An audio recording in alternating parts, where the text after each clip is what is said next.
പ്രിയപ്പെട്ടവരെ, ഞാനിന്ന് എൻ്റെ വാക്കുകൾ ആരംഭിക്കുന്നത് അറിയപ്പെടുന്ന എഴുത്തുകാരിയായ ഹെലൻ കെല്ലറുടെ വാക്കുകളിലൂടെയാണ്. 3 ദിവസം കാഴ്ച കിട്ടിയാൽ അവരെന്തൊക്കെ ചെയ്യും എന്ന് പറഞ്ഞ ഒരു ഭാഗമുണ്ട്, ഒരു കൃതിയുടെ ഒരു ഭാഗമുണ്ട്. അതിലവർ പറഞ്ഞിരിക്കുന്ന ഒരു കാര്യം, നമ്മൾ അറിയാനുള്ള നമ്മളുടെ എല്ലാ ഫീലിങ്സുകളും നമ്മൾ അറിയുക. നല്ല കാഴ്ചകളെല്ലാം കാണുക, നല്ല കേൾവികളെല്ലാം കേൾക്കുക, നല്ല രുചികളെല്ലാം അറിയുക, നല്ല ഗന്ധമെല്ലാം അറിയുക, നല്ല സ്പർശനം കിട്ടുന്ന എല്ലാ കാര്യങ്ങളും നമ്മൾ അറിയുക. കാരണം നാളെ നമുക്ക് ഇതൊക്കെ ഇല്ലാതായി പോയേക്കാം. ചിലപ്പോൾ കേൾവി ഇല്ലാതായേക്കാം, കാഴ്ചയില്ലാതായേക്കാം, ഗന്ധമിനുള്ള കഴിവില്ലാതായേക്കാം, ടേസ്റ്റ് ചെയ്യാനുള്ള കഴിവില്ലാതായേക്കാം, ടച്ച് ചെയ്യാനുള്ള കഴിവില്ലാതായേക്കാം. അതുകൊണ്ട് നമ്മൾ മാക്സിമം അറിയാനുള്ളവയെല്ലാം നമ്മൾ മനസ്സിലാക്കുക. നാളെ ഇതില്ലാതായി പോയി എനിക്ക് അത് അറിയാൻ കഴിഞ്ഞില്ലല്ലോ എന്നൊരു കുറ്റബോധം, അതല്ലെങ്കിൽ ഒരു മനസ്താപം നമുക്കുണ്ടാകരുത്. നമ്മളെല്ലാ കാര്യങ്ങളും അറിയുക. എല്ലാ രീതിയിലും എല്ലാവർക്കും ഒരുപാട് വിഷമഘട്ടങ്ങളൊക്കെ ജീവിതത്തിൽ സംഭവിക്കും. എപ്പോഴും സന്തോഷം തന്നെ അറിഞ്ഞാൽ നമുക്ക് സന്തോഷം ആണെന്നത് മനസ്സിലാക്കാൻ പറ്റില്ല. ദുഃഖം എന്തെന്നറിഞ്ഞാലേ സന്തോഷം എന്തെന്നറിയാൻ നമുക്ക് കഴിയത്തുള്ളൂ. അതുകൊണ്ട് ദുഃഖം ഒരിക്കലും ശാശ്വതമല്ല, സന്തോഷം ഒരിക്കലും ശാശ്വതമല്ല. ജീവിതത്തിൽ ഒരുപാട് ഇതിൻ്റെ എല്ലാം ഒരു കയറ്റിറക്കങ്ങളാണ്, ഒരു അപ്പ് ആൻഡ് ഡൗൺസ് ആണ് നമ്മൾ ജീവിതം എന്ന് നമ്മൾ മനസ്സിലാക്കുക. ഞാൻ സ്വയം മനസ്സിലാക്കുന്നുവെന്ന് അതുകൊണ്ടാണ് പറയുന്നത്. നമ്മൾ ജീവിതത്തിൽ ഒരുപാട് ബുദ്ധിമുട്ടുകൾ, ഇന്ന് ഞാൻ എൻ്റെ ജീവിതത്തിൽ ഒരുപാട് ബുദ്ധിമുട്ടുകൾ അറിയുന്ന ഒരു സമയമാണ്. ഇതുപോലെ എല്ലാവരുടെയും ജീവിതത്തിൽ ഒരുപാട് ബുദ്ധിമുട്ടുകളുണ്ടാകും. നാളെ ഒരു കയറ്റം ഉണ്ടായേക്കാം, ചിലപ്പോൾ ഇല്ലാതിരുന്നേക്കാം. പക്ഷേ നമ്മൾ മാക്സിമം നമ്മൾ ശ്രമിക്കുക, നമ്മൾ ജീവിതം മുന്നോട്ട് കൊണ്ടുപോകാൻ ശ്രമിക്കുക. ഒരിക്കൽ ശ്രീബുദ്ധൻ്റെ അടുത്ത് ഒരു സ്ത്രീ വന്നു. അവർ പറഞ്ഞു, അവരുടെ മകൻ മരിച്ചുപോയി. മകൻ്റെ മരണം അറിയിച്ചുകൊണ്ടാണ് സ്ത്രീ വന്നിട്ട് പറഞ്ഞു, ഭഗവാനെ, എനിക്ക് എൻ്റെ ജീവിതത്തിൽ എനിക്കൊരു സന്തോഷവും ദൈവം തന്നിട്ടില്ല. എനിക്ക് എപ്പോഴും സങ്കടം മാത്രമേ ഉള്ളൂ. വേറെ ആർക്കും ഈ സങ്കടങ്ങളില്ല. അതുകൊണ്ട് എൻ്റെ മകൻ മരിച്ചും പോയി, ഇനി ഞാൻ എങ്ങനെ ജീവിക്കും? അതുകൊണ്ട് എൻ്റെ മകൻ ജീവിച്ചാലേ എനിക്ക് തിരിച്ച് ജീവിക്കാൻ കഴിയുള്ളൂ. അവൻ തിരിച്ച് ജീവിതത്തിലേക്ക് വന്നില്ലെങ്കിൽ, മരിച്ചു കിടക്കുന്ന മകൻ ജീവിതത്തിലേക്ക് വന്നില്ലെങ്കിൽ ഞാൻ ഉറപ്പായും മരിക്കുമെന്നാണ് ആ ശ്രീബുദ്ധനോട് പറഞ്ഞത്. അദ്ദേഹം പറഞ്ഞു, ശരി, നിൻ്റെ മകനെ ഞാൻ ജീവിപ്പിക്കാം. നീ ഒരു കാര്യം ചെയ്യൂ, നീ എല്ലാ വീടുകളിലും നടന്നിട്ട് ഒരിക്കലും ആരും മരിക്കാത്ത, ഒരു ബന്ധുക്കളും മരിക്കാത്ത ഒരു വീട്ടിൽ നിന്നും കുറച്ച് ഉപ്പ് നീ വാങ്ങിച്ചുകൊണ്ട് വരണമെന്ന് പറഞ്ഞു. ആ സ്ത്രീ ഇറങ്ങി പുറപ്പെട്ടു.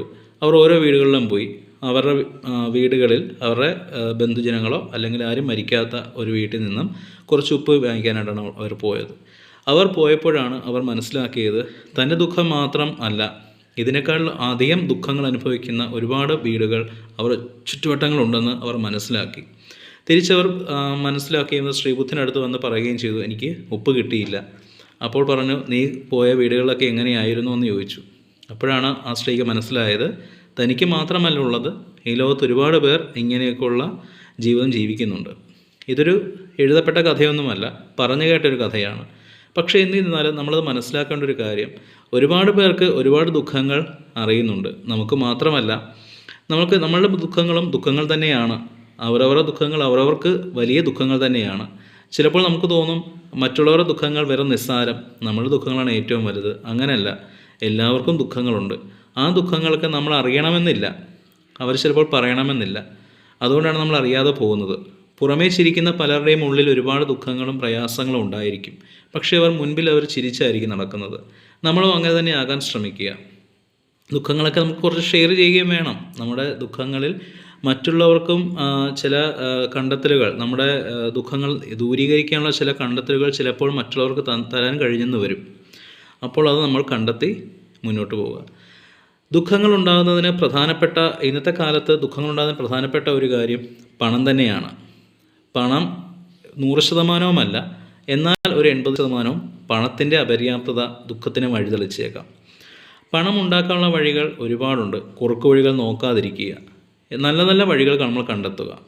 നല്ല വഴികൾ കണ്ടെത്തുക. ചെറുപ്പകാലം മുതലേ കുട്ടികളെ ആ വഴിയിലേക്ക് നമ്മൾ തിരിച്ചുവിടാൻ ശ്രമിക്കുക. നല്ല വിദ്യാഭ്യാസം കൊടുക്കുക. നല്ല വിദ്യാഭ്യാസം എന്ന് പറഞ്ഞാൽ ഏത് വിദ്യാഭ്യാസത്തിന് പോയാലും അത് പൂർത്തീകരിക്കാൻ ശ്രമിക്കുക.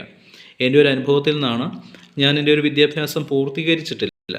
അപ്പോൾ പൂർത്തീകരിക്കുക, നമ്മൾ എന്ത് വിദ്യാഭ്യാസം എടുത്താലും അത് പൂർത്തീകരിച്ച് അതിനുമായിട്ട് ബന്ധപ്പെട്ട ജോലികളിലേക്ക് പോകാൻ നമ്മൾ ശ്രമിക്കുക. നല്ല ഒരുപാട് കോഴ്സുകളൊക്കെ ഉണ്ട്. നമ്മൾ ഈ പറഞ്ഞ് കേൾക്കാത്ത രീതിയിലുള്ള ഒരുപാട് കോഴ്സുകളൊക്കെ, എല്ലാവരും പോകാത്ത രീതിയിലുള്ള കോഴ്സുകളൊക്കെ ഉണ്ട്. ആ കോഴ്സുകളിലേക്ക് നമ്മൾ തിരിച്ചു വിടാനായിട്ട് ശ്രമിക്കുക. അതിന് നല്ലൊരു കരിയർ ഗൈഡൻസിൻ്റെ ബുക്ക് അല്ലെങ്കിൽ അതിൻ്റെ ഒരു ക്ലാസ്സുകളിലൊക്കെ നമ്മൾ അറ്റൻഡ് ചെയ്യുകയോ, അല്ലെങ്കിൽ ഇന്ന് നമുക്ക് ഒരുപാട് ഈ യൂട്യൂബ് പോലുള്ള കാര്യങ്ങളിലൊക്കെ നമുക്ക് ഒരുപാട് ക്ലാസ്സുകളൊക്കെ നമുക്ക് കിട്ടും. അതൊക്കെ കണ്ട് മനസ്സിലാക്കുക. നമ്മൾ വരുമാനദായക പ്രവർത്തനങ്ങൾ കണ്ടെത്തുമ്പോൾ നമുക്ക് മറ്റുള്ളവർക്ക് ദോഷമുണ്ടാകുന്ന രീതിയിലുള്ള, ചിലപ്പോൾ നമ്മൾ മയക്കുമരുന്ന്, അതുപോലെ മദ്യക്കച്ചവടം, ഇതൊക്കെ നമുക്ക് മറ്റുള്ളവർക്ക് ദോഷമുണ്ടാക്കുന്ന ബിസിനസ്സുകളോ അല്ലെങ്കിൽ വരുമാനദായക പ്രവർത്തനങ്ങളോ ആണ്. അവയിലേക്ക് പോകാതെ മറ്റുള്ളവർക്ക് കുഴപ്പമില്ലാതെ മറ്റുള്ളവർക്ക് നന്മകളിലേക്ക് പോകുന്ന, അല്ലെങ്കിൽ മറ്റുള്ളവർക്ക് ഒരു ദോഷം സംഭവിക്കാത്ത വരുമാനദായക പ്രവർത്തനങ്ങൾ കണ്ടെത്തി നമ്മൾ പണം കണ്ടെത്തുക. അതിലൂടെ നമ്മൾ നല്ല രീതിയിൽ ജീവിക്കാൻ ശ്രമിക്കുക. എല്ലാ വീടുകളിലും ഉണ്ടായിരിക്കും നമ്മൾ ഉപയോഗിക്കാത്ത കുറേ കാര്യങ്ങൾ.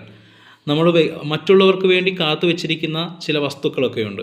ചില പ്ലേറ്റുകളുണ്ട്, ചില വസ്ത്രങ്ങളുണ്ട്, അല്ലെങ്കിൽ ചില മേശവിരികൾ പോലും ഉണ്ട്, അല്ലെങ്കിൽ ഒരു സെറ്റിയിൽ വിരിക്കുന്ന വിരികൾ പോലും ഉണ്ട്.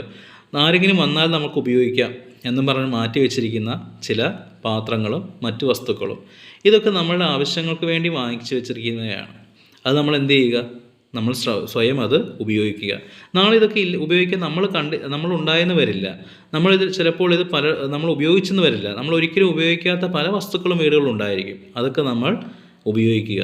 അല്ലെങ്കിൽ നമ്മുടെ തൊട്ടടുത്ത് നമ്മൾ പോകാത്ത പല സ്ഥലങ്ങളും ഉണ്ടായിരിക്കും.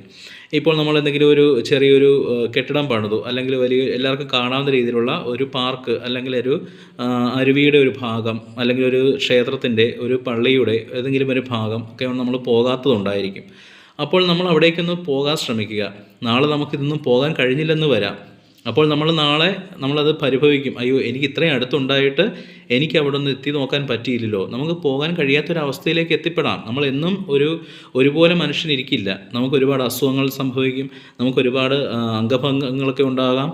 അപ്പോൾ നമ്മൾ ശ്രദ്ധിക്കും നമ്മൾ എന്തുകൊണ്ട് നമുക്ക് പോകാൻ കഴിഞ്ഞില്ല എന്നുള്ളത്. ഇനി അടുത്ത ഒരു കാര്യം എന്ന് പറഞ്ഞാൽ, ഇതൊക്കെ നമ്മൾ ശ്രദ്ധിക്കുക.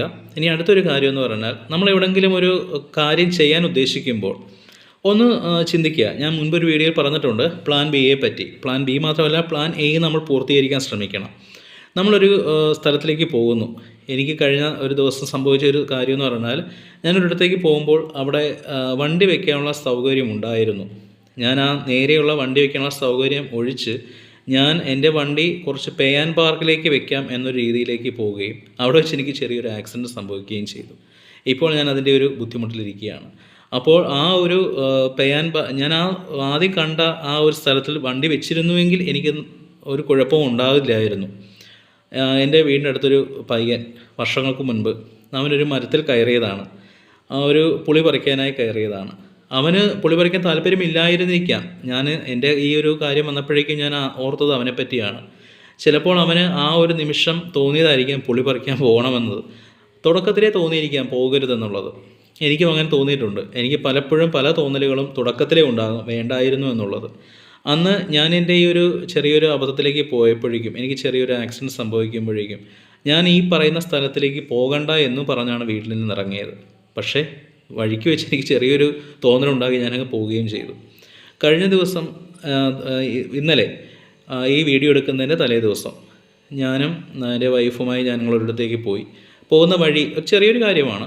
പോകുന്ന വഴിയിൽ ഞാൻ വേറൊരു വഴിയിൽ കൂടെ യഥാർത്ഥ പോകേണ്ട ഒരു വഴിയുണ്ട്. ആ വഴിയിൽ കൂടെ തന്നെ പോകാമെന്ന് ഉദ്ദേശിച്ചെങ്കിലും മനസ്സിലുണ്ടായി മറ്റൊരു വഴിയിൽ കൂടെ പോയാൽ മതിയായിരുന്നു എന്ന്.